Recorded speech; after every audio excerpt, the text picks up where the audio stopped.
Well, I went camping just a while back with a couple of high school friends. And on Sunday morning I wanted to find a church to worship in. So I packed my car and I headed out when I saw it in a cloud of dust. It was the Ebenezer Fellowship Non-Denominational Baptist Free Will Church. When I walked in, it was time to start, and that little church was packed. There was only one seat on the very front row, even though I really wanted the back.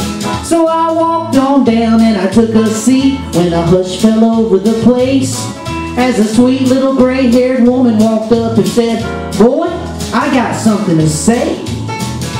Folks around here call me Granny. I'm as sweet as I can be. I volunteer for everything. They couldn't make it without me. I teach Sunday school, I sew and bake. I'm even in charge of the Christmas play. And there's only one thing I ask in return, a lesson you should learn. Don't sit in my pew. You know it belongs to me. I've been sitting right here at least 40 years, and that's the way it's gonna be. I can tell that you are new around here, so you better get one thing clear. If you know what's good for you, don't sit in my pew. Well, I got up and headed toward the back of the church, feeling about as tall as a flea, when one of the deacons walked up to me and handed me a brown, ice-cold folding metal chair. So I sat in the aisle and listened to the choir sing, "I Shall Not Be Moved."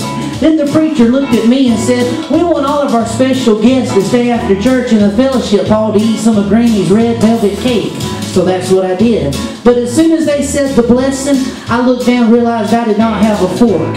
I figured I'd made enough commotion for one day, so I thought I'll just ease on into the kitchen, find the utensil drawer, and help myself, and that's what I did. But as soon as I found that drawer, somebody tapped me on the shoulders. I turned around and lo and behold, it was Granny. "Stay out of my kitchen, boy.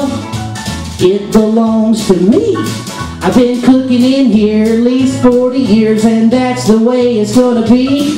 So if you need a fork or if you need a spoon, the next time stay in the other room. Boy, you better pay attention. Stay out of my kitchen."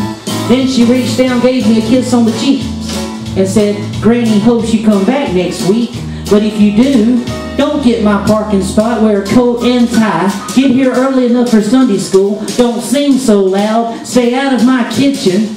But most of all, I can tell that you are new around here, so you better get one thing clear." What's that, Granny? "If you know what's good for you, don't sit in my pew. But remember, Granny loves you."